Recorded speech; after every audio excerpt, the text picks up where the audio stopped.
जय हिंद दोस्तों। सैनिक समाचार में आपका हार्दिक स्वागत है।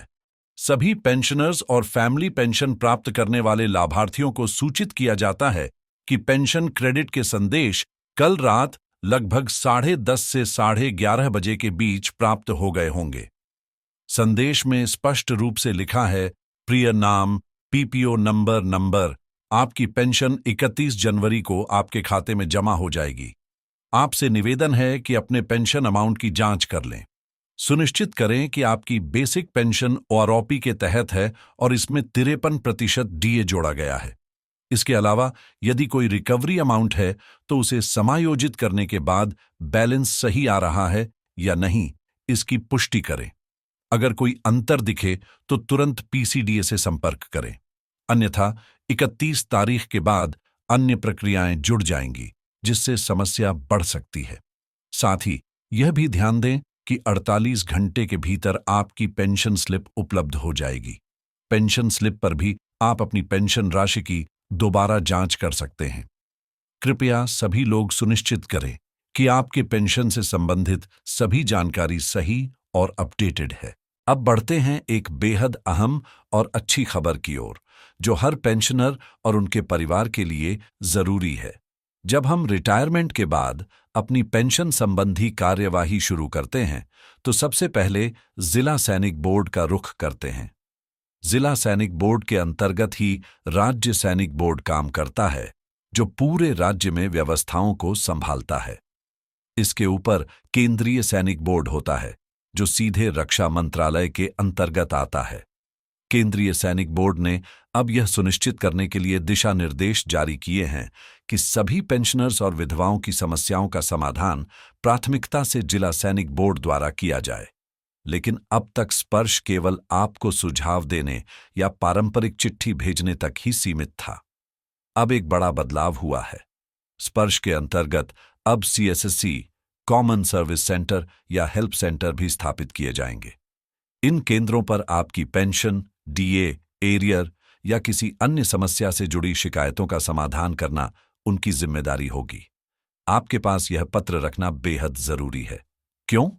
क्योंकि जब आप सहायता के लिए जाएंगे तो किसी न किसी बहाने का सामना करना पड़ सकता है। यह पत्र, जो 9 जनवरी 2025 को भारत सरकार, रक्षा मंत्रालय, केंद्रीय सैनिक बोर्ड, पश्चिम ब्लॉक 4 R.के पुरम द्वारा जारी किया गया है, आपके पास प्रमाण के रूप में रहेगा। सचिव और निदेशक, जो सभी राज्य सैनिक बोर्ड, आरएसबी और जिला सैनिक बोर्ड, डीएसबी के लिए जिम्मेदार हैं, ने एक महत्वपूर्ण जानकारी साझा की है। विषय है आरएसबी और डीएसबी में निर्देशांक की स्थापना। रक्षा मंत्रालय ने पुनर्वास विभाग के माध्यम से देश भर के सभी राज्य और जिला सैनिक बोर्डों में कॉमन सर्विस सेंटर सीएससी स्थापित करने की पहल की है। इस पहल का मुख्य उद्देश्य स्पर्श पोर्टल के माध्यम से पेंशन संबंधी सेवाओं और अन्य सरकारी ई सेवाओं और योजनाओं को भूतपूर्व सैनिकों और उनके परिवारों के लिए अधिक सुलभ बनाना है। इससे उन्हें विभिन्न सरकारी कार्यालयों के कई बार चक्कर लगाने की आवश्यकता नहीं पड़ेगी। इन सीएससी का संचालन उन भूतपूर्व सैनिकों द्वारा किया जाएगा जिन्होंने डीजीआर, डायरेक्टोरेट जनरल रीसेटलमेंट के माध्यम से विशेष प्रशिक्षण प्राप्त किया है। यह कदम पेंशन से संबंधित समस्याओं को हल करने के साथ साथ अन्य सरकारी सेवाओं की पहुंच को भी सरल बनाएगा। इस पहल से न केवल पेंशन और सरकारी सेवाओं की सुविधा होगी, बल्कि हमारे वेटरन के लिए रोजगार के नए अवसर भी पैदा होंगे। इच्छुक भूतपूर्व सैनिक डीजीआर, डायरेक्टोरेट जनरल रीसेटलमेंट की वेबसाइट पर उपलब्ध वेब लिंक के माध्यम से पंजीकरण कर सकते हैं। इसका सीधा मतलब है कि जो कॉमन सर्विस सेंटर स्थापित किए जाएंगे वे डीजीआर की पहल के तहत होंगे और पुनर्वास का भी हिस्सा बनेंगे। इन केंद्रों पर सभी समस्याओं का समाधान किया जाएगा, जिससे आपको अलग अलग जगहों पर चक्कर काटने की जरूरत नहीं पड़ेगी। डीजीआर इन भूतपूर्व सैनिकों को विशेष प्रशिक्षण प्रदान करेगा और वे ही इन केंद्रों का संचालन करेंगे। अब यदि आप भी इन सेवाओं का हिस्सा बनना चाहते हैं तो डीजीआर की वेबसाइट पर जाकर दिए गए लिंक के माध्यम से अपना पंजीकरण आसानी से कर सकते हैं। आप www.dgrindiagovat.in पर जाकर पंजीकरण कर सकते हैं। इस पहल को सफल और समय पर लागू करने के लिए सभी संबंधित राज्य सैनिक बोर्ड आरएसबी और जिला सैनिक बोर्ड जेएसबी से 31 जनवरी 2025 तक आवश्यक बुनियादी ढांचा उपलब्ध कराने का अनुरोध किया गया है। इस बुनियादी ढांचे में निम्नलिखित चीजें शामिल होंगी: उपयुक्त स्थान, आईटी उपकरण जैसे कंप्यूटर, प्रिंटर, स्कैनर, कॉपियर, आवश्यक फर्नीचर। यह सुनिश्चित किया गया है कि सभी आवश्यक संसाधन और व्यवस्थाएं समय पर तैयार हो जाएं, ताकि कॉमन सर्विस सेंटर सुचारू रूप से कार्य कर सकें और भूतपूर्व सैनिकों व उनके परिवारों को बेहतरीन सेवाएं मिलें। उन्होंने स्पष्ट किया है कि एक ऑफिस बनाने के लिए उपयुक्त स्थान और बुनियादी ढांचे की आवश्यकता होगी। इसमें कंप्यूटर, प्रिंटर और डेटा लिंकिंग उपकरण के साथ साथ फर्नीचर और फिक्सचर का प्रबंध करना होगा।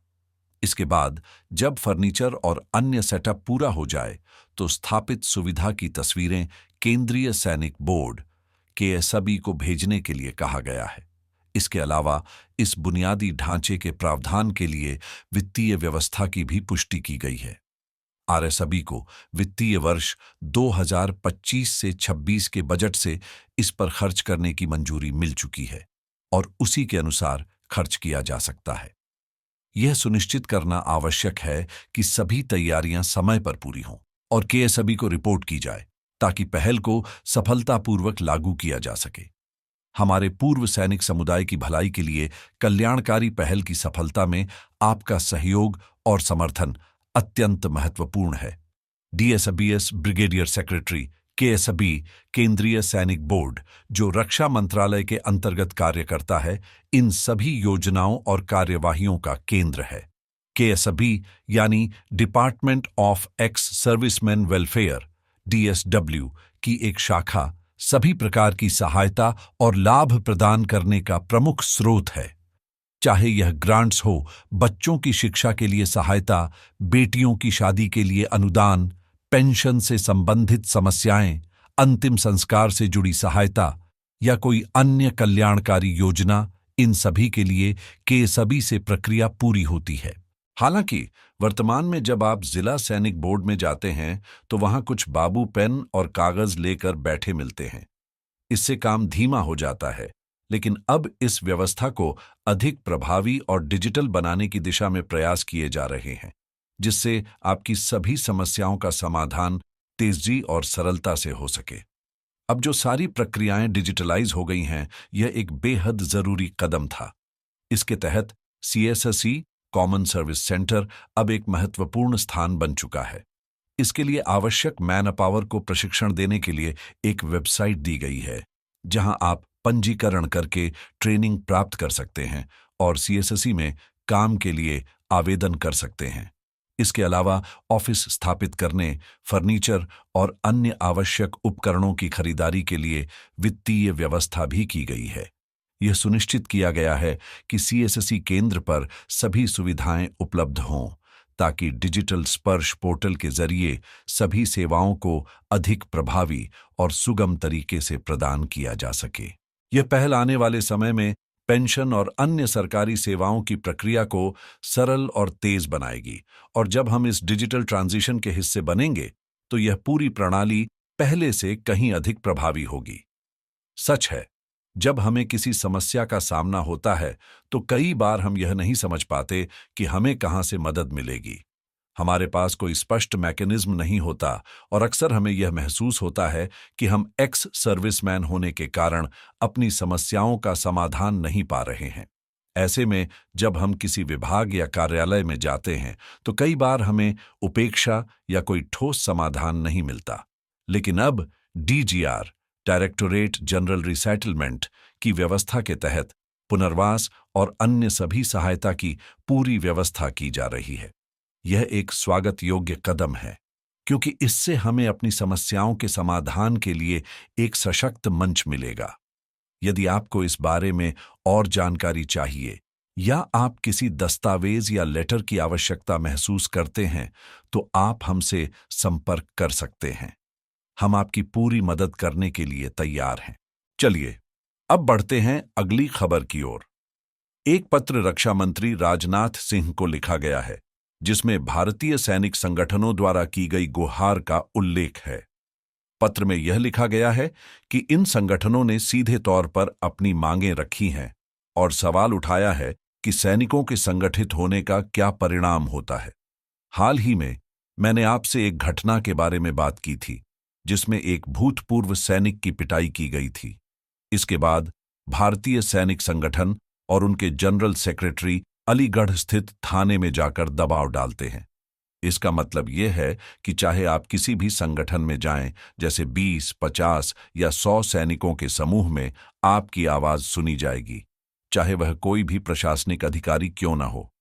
इसी कड़ी में भारतीय सैनिक संगठन की शिवपुरी शाखा के अध्यक्ष चंद्र प्रकाश शर्मा ने माननीय माधवराव सिंधिया जी से अपील की कि शिवपुरी जिले में सैनिकों को ECHS और CSD कैंटीन की सुविधाएं उपलब्ध कराई जाएं। उन्होंने कहा कि लगभग 900 भूतपूर्व सैनिक शिवपुरी जिले में रहते हैं और उन्हें न तो ECHS की सुविधा मिलती है, न ही CSD कैंटीन की सुविधा। इसके अलावा नजदीकी भर्ती जिले गुना और ग्वालियर लगभग 100 किलोमीटर दूर हैं और हमें कैंटीन की सुविधाओं का कोई लाभ नहीं मिल रहा है। हमें न तो ECHS की सुविधा मिल रही है, न ही CSD कैंटीन की सुविधा। कई वृद्ध जन हैं और 120 किलोमीटर दूर ग्वालियर जाना एक मरीज के लिए संभव नहीं है। इस स्थिति को लेकर आज माननीय रक्षा मंत्री जी को एक पत्र लिखा गया है, जिसमें इंडियन वेटरन ऑन ऑर्गेनाइजेशन के माध्यम से यह अपील की गई है। ज्योतिरादित्य सिंधिया जी को भी यह पत्र भेजा गया है। मेरे कहने का तात्पर्य यह है कि हमें ये सुविधाएं तभी मिल सकती हैं जब हम संगठित होंगे। संगठित होकर ही हम प्रशासन पर दबाव बना सकते हैं, तभी हमें कोई तवज्जो मिलेगी। आजकल भारत की राजनीति और लोकतंत्र में यही व्यवस्था है। यहाँ लोकतंत्र कम, भीड़ तंत्र ज्यादा है।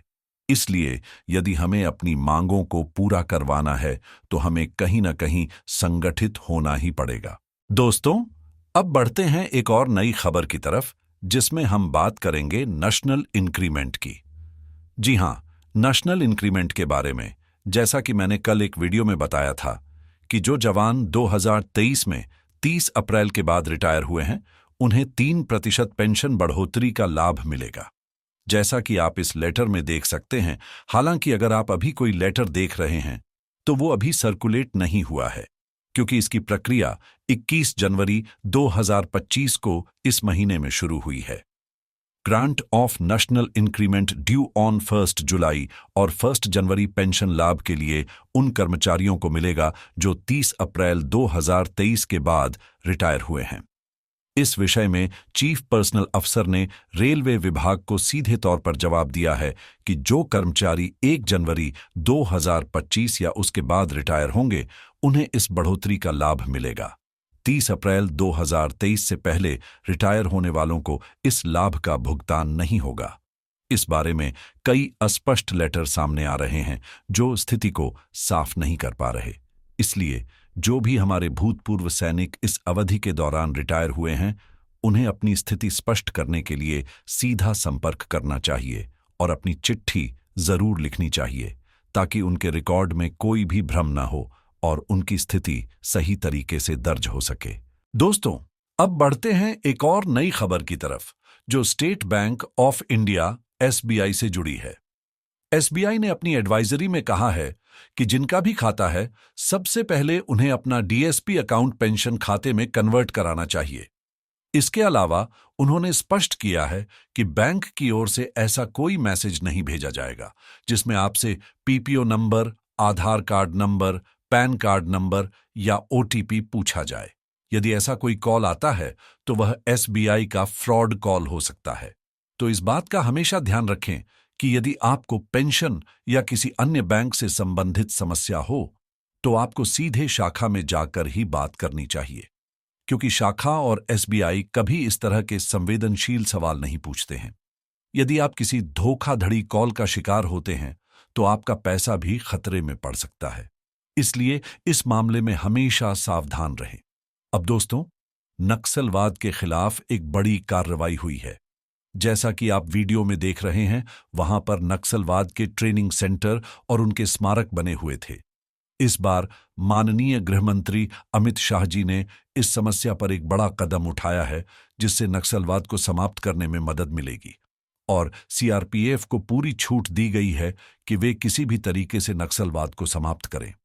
जैसा कि आप देख सकते हैं, लगभग 50 से 60 नक्सलवादियों का सफाया किया जा चुका है और उनके जो इंफ्रास्ट्रक्चर थे, उन्हें नष्ट किया जा रहा है। यह नक्सलवाद के खिलाफ आखिरी कदम उठाया जा रहा है।